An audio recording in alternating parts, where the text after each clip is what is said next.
আসসালামু আলাইকুম বন্ধুরা, আশা করি সবাই ভালো আছেন। কয়দিন ধরে ভাবতেছি আমার ছাগল পাড়ারে গা দেওয়া দিমু, কিন্তু কামের চাপে আসলে করা হয় না। বর্তমানে পাট খেত মেরে নিয়ে খুব ব্যস্ত। তাই আজকে পাট খেত মেরে জিরাবার এসে ভাবলাম ছাগল পাড়ারে গা দেওয়া দিই।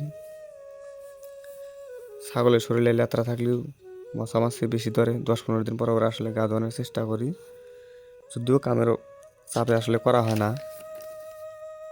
আসলে একটা দুইটা ছাগল পালতে পালতে ছাগলের প্রতি এক ধরনের নেশা হয়ে গেছে। যদিও ছাগল আরও বাড়ানোর চিন্তা ভাবনা আছে, বর্তমানে আর বাড়ানোর চিন্তা ভাবনা নাই, কারণ সামনে বর্ষাকাল। আর বর্ষাকালে ছাগলে খাদ্য জোগাড় করা আসলে খুব কষ্ট হয়ে যায়।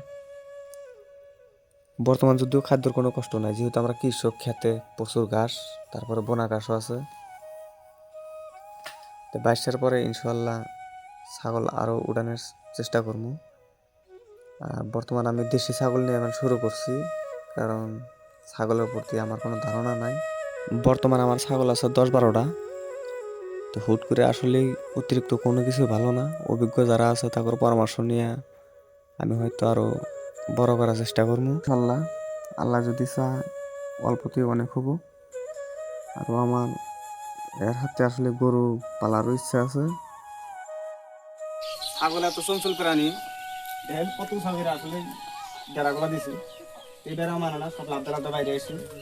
এখানে বান্ধা ছাড়া কোনো উপায় নাই, বান্ধা যেটা